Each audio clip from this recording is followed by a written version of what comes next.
السلام عليكم ورحمة الله وبركاته.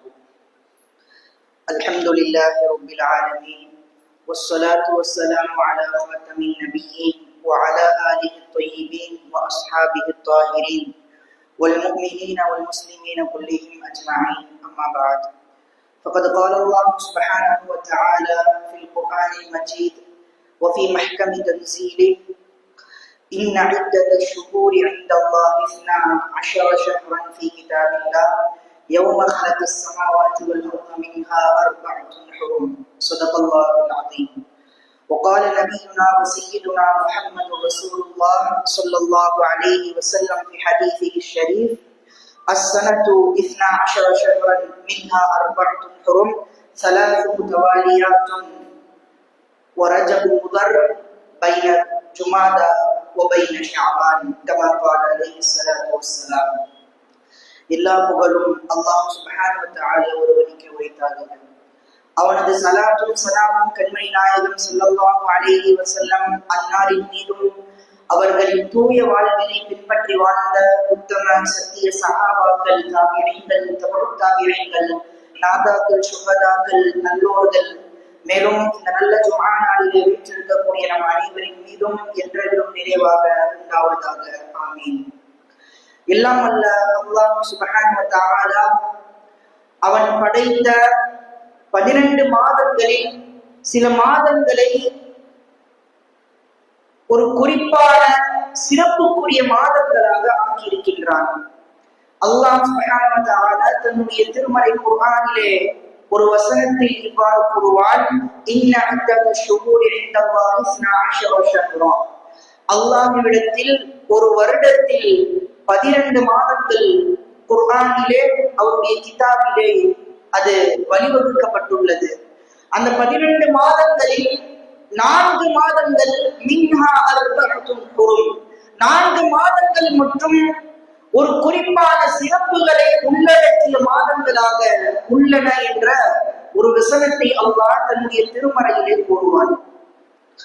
4 மாதங்கள் மிக சிறப்பிற்குரிய மாதங்கள். அதிலே இந்த ரஜப் மாதம், நாம் வீற்றிருக்கக்கூடிய இன்றைய இந்த ரஜப் மாதம் மிகப்பெரிய சிறப்புகளை உள்ளடக்கிய மாதம். வரலாற்று நிகழ்வுகளில் இஸ்லாமியர்களுக்கு அல்லாஹ் அளித்த மிகப்பெரிய வெற்றி இந்த ரஜப் மாதத்தில் தான் இருந்தது. அல்லாஹ்வின் தூதர் ஸல்லல்லாஹு அலைஹி வஸல்லம் அவர்கள் போர்க்களம் கண்டு பல வெற்றிகளை குவித்த மாதம் இந்த ரஜப் மாதம். இந்த ரஜப் மாதம், இதற்கு பிறகுள்ள பல மாதங்களின் சிறப்புகள் ஷஹ்ருல் முபாரக், அதற்கு அடுத்து தொடர்ந்து வரக்கூடிய மாதங்கள் ஷஅபான், ரமதான், துல்காதா, துல்ஹஜ், முஹர்ரம், இந்த 5 மாதங்களும் சிறப்புக்குரிய மாதங்கள். தொடர்ந்து வரக்கூடிய அடுத்தடுத்த மாதங்கள் சிறப்பிற்குரிய மாதங்களாக உள்ளன. இந்த ரஜபும் அந்த வரிசையில் மிகச்சிறந்த மாதங்களின் பட்டியலில் மிக முக்கியமான இடத்தை வகிக்கின்றது. ஸல்லல்லாஹு அலைஹி வஸல்லம் சொல்வார்கள்: அஸ்ஸனது 12 ஷஹ்ரன், ஒரு வருடத்தில் 12 மாதங்கள் உள்ளன. அந்த 12 மாதங்களில் 3 மாதங்கள் தொடர்ந்து சிறப்பிற்குரியவை. ஸலாத்து முத்தவாலியாத், துல்காதா, துல்ஹஜ், முஹர்ரம், இந்த 3 மாதங்கள் தொடர்ந்து சிறப்புக்குரிய மாதங்கள். ரஜப் வ ரஜப் முதர் பைன ஜுமாதா வ பைன ஷஅபான், ஜமாதுல் ஆஹிர், அதே போல ஷஅபானுக்கு மத்தியில் இருக்கக்கூடிய இந்த ரஜப், இதுவும் மிகப்பெரிய மிகச்சிறந்த மாதங்களின் பட்டியலில் அல்லாஹ் கண்ணியப்படுத்திய, அல்லாஹ் சிறப்புப்படுத்திய மாதங்களில் இதுவும் ஒன்று என்று ஸல்லல்லாஹு அலைஹி வஸல்லம் அவர்கள் சொல்வார்கள். பொதுவாக இந்த ரஜப் மாதம் இஸ்லாம் வந்ததற்கு பிறகு மட்டுமல்ல, இஸ்லாம் தோன்றுவதற்கு முன்பே ரஜப் மாதத்தை அறியாமை காலத்திலேயும் அரபு மக்கள் அதை போற்றுதலுக்குரிய, அதிலே கண்ணியப்படுத்தப்பட்ட மாதங்களின் பட்டியலிலே இந்த ரஜபையும் சேர்த்து வைத்திருந்தார்கள். ரஜப் மாதத்தில் எந்த ஒரு போரையும் செய்ய மாட்டார்கள். யாருடைய அவர்கள் அறியாமை காலத்தில் செய்து வந்த அந்த அறியாமை பழக்க வழக்கத்தை கூட இந்த ரஜப் மாதத்திலே தவிர்த்து கொள்வார்கள். அப்படி ஒரு முக்கியத்துவத்தை இந்த ரஜப் மாதத்திற்கு கொடுத்தார்கள். குறிப்பாக ரஜப் மாதத்தில் இந்த ரஜபிற்கு இன்னொரு பெயர் உண்டு, ரஜபு முதர் என்ற பெயர். முதர் என்ற கோத்திரத்தினர் அரபு கோத்திரங்களிலேயே மிக போர்க்களத்தில் மூர்க்கமாக போர் செய்யக்கூடிய பரம்பரை பகையை அவர்கள் தீர்த்து கொள்வதற்காக போரிட்டுக் கொண்டே இருக்கக்கூடிய ஒரு வழக்கம் கொண்டவர்கள் முதல் கோத்திரத்தினர். ஆனால் இந்த ரஜப மாதம் வந்தால் மட்டும் அவர்கள் இந்த போர்க்களத்தை தவிர்த்து கொள்வார்கள். தன்னுடைய தந்தையை கொலை செய்த நபர் கடந்து சென்றாலும் அவரிடம் கையை நீட்ட மாட்டார்கள். இந்த மாதத்திற்கு அப்படி ஒரு கண்ணியத்தை கொடுத்து வந்தார்கள் அறியாமை காலத்திலே. அதே போல இந்த ரஜப மாதத்தில் சிலை வணக்கப்பாட்டில் சிலைகளுக்காக நேர்ச்சையிட்டு பலியிடுவதும் நோன்பு நோற்பதும் அவர்கள் செய்து வந்த பழக்கங்களாகும். ஆனால் இஸ்லாமிய மாற்றம் வந்ததற்கு பிறகு அந்த அறியாமை பழக்க வழக்கங்களை எல்லாம் முற்றிலும் இந்த மார்க்கம் தடுத்தது. ஸல்லல்லாஹு அலைஹி வஸல்லம் சொன்னார்கள், இந்த ரஜபிற்காக, இந்த ரஜப மாதத்தில் சிலைகளுக்காக நோக்கப்படும் நோன்புகளும் அந்த சிலைகளுக்காக பலியிடப்படும் எந்த விதமான பலியீடுகளும் அல்லாஹ்விடத்தில் அது ஏற்றுக்கொள்ளப்படாது, அது இந்த மார்க்கத்தில் இல்லை என்று ஸல்லல்லாஹு அலைஹி வஸல்லம் அவர்கள் சொன்னார்கள். எனவே இப்படிப்பட்ட சிறப்பிற்குரிய இந்த மாதம், இதிலே இப்னு அப்பாஸ் ரலியல்லாஹு அன்ஹு அவர்கள் சொல்வார்கள், இந்த மாதத்தில் நன்மைகள் செய்வது மிகப்பெரிய கூலிகளை பெற்று தரும். அதே போல இந்த மாதத்தில் ஒருவர் வரம்பு மீறி நடந்தால், அல்லாஹ்விற்கு மாறு செய்தால், பாவங்கள் செய்தால், அந்த பாவங்களினுடைய எடையும் மிகவும் அதிகமாக இருக்கும். ஆகும் என்று இப்னு அப்பாஸ் ரலியல்லாஹு அவர்கள் சொல்கின்றார்கள். அதே போல கதாதா ரலியல்லாஹு அன்ஹு அவர்கள் சொல்வார்கள், இந்த மாதத்தில் எப்படி நன்மை செய்தால் மிகப்பெரிய கூலிகளை பெற்று தருமோ, அதே போல இந்த மாதத்தில் பாவங்கள் செய்தாலும் அதனுடைய விளைவுகள் மிகவும் அதிகமானதாக இருக்கும். பாவங்களினுடைய அந்த எடை இருக்கின்றதே அது மிக அதிகமானதாக இருக்கும் என்று கதாதா ரலியல்லாஹு அவர்களும் சொல்வார்கள். இதுவெல்லாம் ரஜபு மாதத்தில் சஹாபாக்கள் குறிப்பிட்ட சிறப்புகளின் பட்டியலிலே பார்க்கின்றோம். மிகப்பெரிய போர்க்களங்கள் இந்த ரஜபு மாதத்திலே தான் நடந்தது. வரலாற்றின் வழிநெடுகிலேயும் இஸ்லாமிய மார்க்கம், ஒரு இஸ்லாமிய பெரும் சாம்ராஜ்யம் துவங்குவதற்கு முன்பு இந்த இஸ்லாம் முதலில் அரபு மக்களிடத்திலே இஸ்லாத்திற்கு எதிராக இருந்த அந்த அரபு மக்களை எல்லாம் இஸ்லாத்திற்குள் நுழைத்து அவர்களிடமெல்லாம் போர் கண்டு முழு அரபு உலகத்தை இஸ்லாமிய வசம் ஸல்லல்லாஹு அலைஹி வஸல்லம் அவர்கள் கொண்டு வந்த பிறகு ஜஸீரத்துல் அரப் என்று சொல்லப்படக்கூடிய அந்த அரபு தீபகற்பத்திற்கு வெளியாக உள்ள அன்றைய ஷாம், ரோம் என்ற வல்லரசு நாடுகளிடம் அந்த இஸ்லாத்தை கொண்டு போய் சேர்த்த ஒரு போர், யர்மூக் என்ற போரும் இந்த மாதத்தில் தான் நடந்தது. ஸல்லல்லாஹு அலைஹி வஸல்லம் அவர்கள் உயிரோடு இருந்த காலத்தில் தபூக் என்ற போர் மிக கஷ்டமான ஒரு காலத்தில் நடந்த போர். கோடை காலத்தில் கடுமையான வெப்பம். அந்த காலத்தில் அல்லாஹ் சுப்ஹானஹு வ தஆலா தன்னுடைய அருள்மறை குர்ஆனிலே இப்படி ஒரு வசனத்தை கூறுவான். ஸல்லல்லாஹு அலைஹி வஸல்லம் அவர்கள் தபூக் போரை அறிவித்த பொழுது ரோம் நாட்டை சார்ந்த எதிரிகள் போர் தொடங்குவதாக இருக்கின்ற ஒரு செய்தி ஸல்லல்லாஹு அலைஹி வஸல்லம் அவர்களிடத்திலே எட்டியது. அவர்கள் போர் தொடங்குவதற்கு முன்பே நாம் முந்திக் கொள்ள வேண்டும் என்பதற்காக ஸல்லல்லாஹு அலைஹி வஸல்லம் அவர்கள் தபூக் என்ற இடத்தில் எதிரிகளை தளம் காணுவதற்காக சஹாபாக்களை அழைத்த பொழுது, அந்த கோடை காலத்தில், அந்த கடுமையான வெப்பமான காலத்தில், ஒரு கஷ்டமான அந்த காலத்தில் சஹாபாக்கள் சற்று பின்வாங்கினார்கள். மனித இயல்பு யாராக இருந்தாலும் ஒரு கடுமையான அந்த காலத்தில் போர் செய்வது என்பது மிகவும் சிரமத்திற்குரிய விஷயம். எனவே சஹாபாக்கள் சற்று பின்வாங்கிய பொழுது அல்லாஹ் சொன்னான், இன்ஃபிரு ஹிஃபாஃபா வ ஸிகாலன் வஜஅது பிஅம்வாலிக்கும் அன்ஃபுஸிக்கும் ஃபீ ஸபீலில்லாஹ். கஷ்டமான காலமாக இருந்தாலும் சரி, லேசான காலமாக இருந்தாலும் சரி, நீங்கள் அல்லாஹ்விற்காக போர் செய்யுங்கள், அல்லாஹ்விற்காக உங்களுடைய செல்வங்களையும் உங்களையும் நீங்கள் தியாகம் செய்யுங்கள் என்று அல்லாஹ் அந்த வசனத்தை கூறிய பிறகுதான் சஹாபாக்களுக்கு தெம்பு பிறந்தது. அவர்கள் அந்த போர்க்களத்தில் கலந்து கொள்வதற்காக தங்களிடத்தில் இருந்த எல்லா பொருட்களையும் செல்வங்களையும் ஸல்லல்லாஹு அலைஹி வஸல்லம் அவருடைய காலுக்கடியில் கொட்டினார்கள். அதிலே குறிப்பாக அருமையான ஒரு நிகழ்வு நடந்த அந்த நேரத்தையும் நாம் நினைவு கூறுகின்றோம். அபூபக்கர் ரலியல்லாஹு அன்ஹு அவர்கள் தங்களிடமிருந்து இருந்த எல்லா செல்வத்தையும் ஸல்லல்லாஹு அலைஹி வஸல்லம் அவர்களின் காலுக்கு கீழ் கொட்டி விடுகின்றார்கள். ஒரு பின்னூசியை கூட விடாமல் தங்களிடத்தில் இருந்த எல்லா செல்வத்தையும் வீட்டை அப்படியே காலி செய்து தங்களிடத்தில் இருந்த எல்லா செல்வங்களையும் பொருட்களையும் ஸல்லல்லாஹு அலைஹி வஸல்லம் அவர்களுக்காக இந்த போர்க்களத்தில் அர்ப்பணித்தார்கள். உமர் ரலியல்லாஹு அன்ஹு அவர்கள் தங்களுடைய செல்வத்தின் பாதியை தங்களுடைய குடும்பத்திற்காகவும் மேலும் பாதியை மிச்ச பாதியை இந்த போர்க்களத்திற்காகவும் ஸல்லல்லாஹு அலைஹி வஸல்லம் வந்து ஒப்படைத்தார்கள். உஸ்மான் ரலியல்லாஹு அன்ஹு அவர்கள் 1000 தீனார்களை 1000 தங்க காசுகளை இந்த போர்க்களத்திற்காக அவர்கள் சேர்த்து வந்து ஸல்லல்லாஹு அலைஹி வஸல்லம் ஒப்படைத்தார்கள். உஸ்மான் ரலியல்லாஹு அன்ஹு அவர்கள் செய்த இந்த மிகப்பெரிய உதவியை மனமகிழ்ச்சியுடன் ஸல்லல்லாஹு அலைஹி வஸல்லம் அவர்கள் ஏற்று தங்களுடைய நெற்றியில் முத்தம் தந்து உஸ்மானை ரலியல்லாஹு அன்ஹு அவர்களை பார்த்து நபிகள் நாயகம் ஸல்லல்லாஹு அலைஹி வஸல்லம் சொல்வார்கள், உஸ்மான் இதற்கு பிறகு என்ன செய்தாலும் அவருக்கு எந்த விதமான பாதிப்பும் ஏற்பட போவதில்லை, அல்லாஹ் அவரை மன்னித்து விட்டார் என்று 2 முறை மனமகிழ்ச்சியோடு அவர்கள் உஸ்மான் ரலியல்லாஹு அவர்களை பார்த்து சொன்னார்கள்.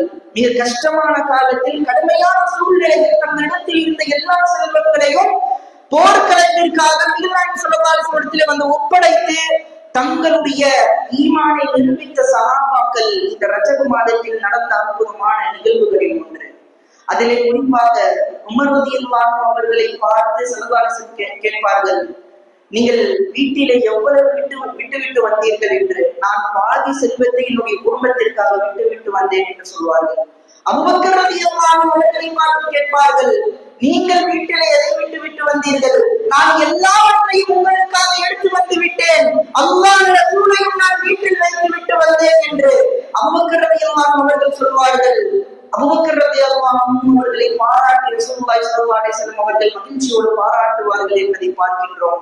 எப்பொழுதுமே அபூபக்கர் ரலியல்லாஹு அன்ஹு அவர்களை விட ஒரு படி மேலாக நாம் அமல் செய்து விட வேண்டும் என்று ஒரு ஆர்வமாக துடிதுடிப்பாக இருப்பவர்கள் உமர் ரலியல்லாஹு அன்ஹு அவர்கள். ஆனால் அவர்களுக்கு எப்பொழுதுமே சந்தர்ப்பம் கிடைத்தது கிடையாது. அபூபக்கர் ரலியல்லாஹு அன்ஹு அவர்கள் எப்பொழுதுமே ஒரு படி மேலாக சிறப்பிலேயும் அமல் செய்வதிலேயும் அவர்கள் முந்திக் கொள்வார்கள். அப்படித்தான் இந்த போர்க்களத்திலேயும் உமர் ரலியல்லாஹு அன்ஹு அவர்களுக்கு அதிகமான தங்களுடைய பிரியத்தை, ரசூலுல்லாஹின் மீது இருந்த பிரியத்தையும் அல்லாஹ்வின் மீது இருந்த அந்த திடன்மிக்க ஈமானையும் இங்கு நிரூபித்தார்கள் அபூபக்கர் ரலியல்லாஹு அன்ஹு அவர்கள். இப்படி அந்த தபூக் போர்க்களம் இந்த மாதத்தில் நடந்தது. ரோம் தேசத்தினர் அவர்களை களம் காண்பதற்காக சஹாபாக்களோடு 30,000 நபர்களை கொண்ட ஒரு பெரும் படை மதீனாவிலிருந்து கிளம்புகின்றது. தபூக் என்ற அந்த இடத்திற்கு சென்றவுடன் அவர்கள் ரோம் நாட்டு படை ஸல்லல்லாஹு அலைஹி வஸல்லம் அவர்கள் இப்படி படை எடுத்துக்கொண்டு வருகின்றார்கள் என்பதை அறிந்து கொண்டு அவர்கள் முன்பே அங்கிருந்து பின்வாங்கி விட்டார்கள், ஓடிவிட்டார்கள். இஸ்லாமிய மார்க்கத்திற்கு கிடைத்த மிகப்பெரிய வெற்றிகளில் ஒன்று. அரபுலகத்தை தாண்டி வெளி உலகத்திலேயும் இஸ்லாம் கொண்ட மிகப்பெரிய வெற்றிகளில் முதல் வெற்றிகளில் இந்த தபூக் போர் மிகவும் முக்கியமான இடத்தில் இருக்கின்றது. ரோம் நாட்டவருக்கு எதிரான முதல் போரில் அவர்கள் ஸல்லல்லாஹு அலைஹி வஸல்லம் அவர்களுக்கு அல்லாஹ் வெற்றியை கொடுத்தார். அந்த தபூக் போருக்கு பிறகு இஸ்லாம் மெல்ல மற்ற நாடுகளிலேயும் வல்லரசு நகரங்கள் எல்லாவற்றிலேயும் பரவியது. கடைசியாக இதே மாதத்தில் ரோம் நாட்டில் உள்ள அந்த தலைநகரம் ஷாமில் ஒரு போர் நடந்தது. அதுதான் எர்மூக் போர். அபூபக்கர் சித்தீக் ரலியல்லாஹு அன்ஹு அவர்களுடைய காலத்தில் நடந்த போர். எர்மூக் போர்க்களத்தில் இஸ்லாமிய சாம்ராஜ்யத்தின் மிகப்பெரிய தளபதியாக சுப்ரீம் கமாண்டராக இருந்த காலித் இப்னு வலீத் ரலியல்லாஹு அன்ஹு அவர்களுடைய தலைமையில் ஒரு பெரும் படை அவர்களை தாக்கியது. பெரும் படை என்று சொல்வதை விட அது ஒரு சின்ன படைதான். ரோம் நாட்டு மக்கள், ரோம் நாட்டுகளிடத்தில் 1,40,000 படைகள் இருந்தன, ஆட்கள் இருந்தது.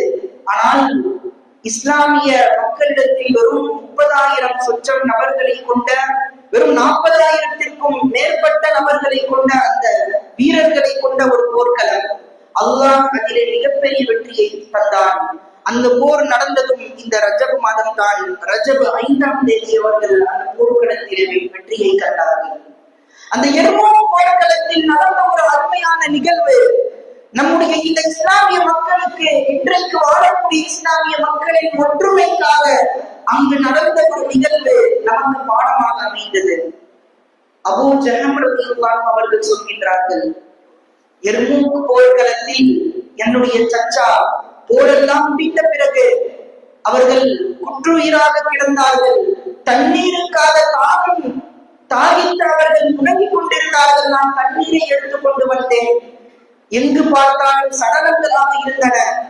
ஒரு ஓரமாக என்னுடைய சச்சா அவர்கள் படுத்துக் கொண்டிருந்தார்கள். குற்றுயிராக கிடந்தவர்கள் சற்று நேரத்தில் உயிர் பிரிகின்ற தருணத்தில் இருந்த அவர்கள் தண்ணீருக்காக ஏங்கிக் கொண்டிருந்ததை நான் புரிந்து கொண்டு தண்ணீரை எடுத்துக்கொண்ட இடத்தில் ஒப்படைக்க சென்றேன். அவர்களுக்கு தண்ணீரை புகழ்ந்து சென்றேன். அப்பொழுது அவருக்கு அருகில் ஹிஷாம் இப்னு அல்-ஆஸ் ரலியல்லாஹு அவர்கள் அதே நிலைமையில் குற்றுயிராக கிடந்தார்கள். அவர்களும் முனகிக் கொண்டிருந்தார்கள் தாகத்திற்காக. என்னுடைய சச்சா தண்ணீரை அவருக்கு கொண்டு போக வேண்டும் என்று செய்கை செய்தார்கள். நான் அவரிடத்தில் கொண்டு போய் செல்லும் பொழுது அந்த ஹிஷாம் இப்னு அல்-ஆஸ் ரலியல்லாஹு அவர்களுக்கு அருகில் இன்னொரு தோழர் குற்றுயிராக கிடந்தார்கள். அவரும் தாகித்த நிலையில் முனகிக் கொண்டிருந்தார்கள். ஹிஷாம் இப்னு அல்-ஆஸ் ரலியல்லாஹு அவர்கள் தண்ணீரை அந்த நபருக்கு எடுத்து செல்ல வேண்டும் என்று கட்டளையிட்டார்கள். நான் எடுத்து செல்வதற்கு முன்பே அவருடைய உயிர் பிரிந்து விட்டது. கடைசியாக அந்த 3 நபர்களும் அந்த போர்க்களத்தில் உயிர் துறந்தார்கள். அருமையான மக்களே, கடைசி தருவாயிலையும் தங்களுடைய உயிர் பிரிகின்ற தருவாயிலையும் தங்களுக்கு அருகில் உள்ள சகோதரர் தாகித்த பொழுது தண்ணீர் புகட்ட வேண்டும் என்ற அந்த மனிதாபிமானம், சகோதரத்துவம், ஒற்றுமை சஹாபாக்களிடத்தில் இருந்த அந்த காரணத்தினால் இந்த உலகம் அவர்களை கண்டு வியந்தது. உலகம் அவர்களுடைய காலடியில் வந்து கொட்டப்பட்டது. உலகத்தின் செல்வங்கள் எல்லாம் அவர்களுடைய காலுக்கு அடியில் புதைக்கப்பட்டது. மாபெரும் வெற்றிகளை இந்த இஸ்லாமிய சாம்ராஜ்யம் கண்டது. காரணம் அவர்களிடத்தில் இருந்த ஒற்றுமையும் சகோதரத்துவமும். கடைசி உயிர் பிரிகின்ற தருவாயிலேயும் அவர்கள் தங்களுடைய சகோதரர் தாகித்து மரணித்து விடக்கூடாது என்ற ஒரு அக்கறையினால் உயிர் துறந்தும் போனார்கள். ஆனால் சகோதரருடைய அந்த தாகத்தை தீர்க்க வேண்டும் என்ற அந்த வேட்கையால் அவர்களுடைய உயிர் பிறந்தது.